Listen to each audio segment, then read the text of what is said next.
আল্লাহ আছেন।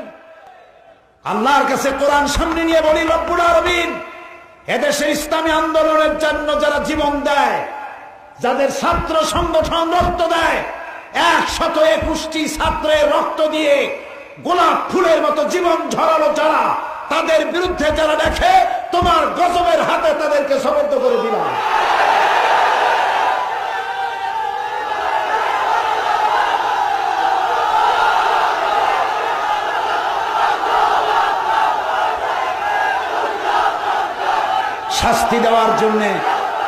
শাস্তি দেওয়ার জন্য আল্লাহ যথেষ্ট। আলহামদুলিল্লাহ বলেন। শাস্তি দেওয়ার জন্য আল্লাহ যথেষ্ট।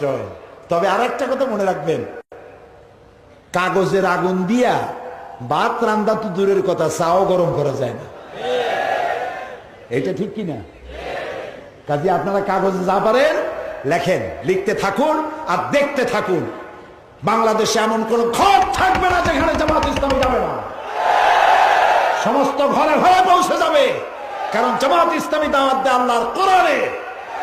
যারা জামাত ইসলামীকে মাওলানা মওদুদীর আন্দোলন বলে, তারা বেয়াদব।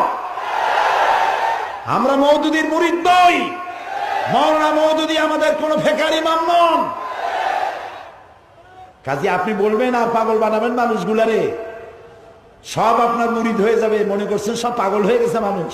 এত সহজ নয়। প্রিয় ভাই, সব উচিত ছিল সরকার এত বড় সাফল্য, র্যাবের এত বড় সাফল্য, প্রাণ ভরে দোয়া করুন র্যাবের জন্য।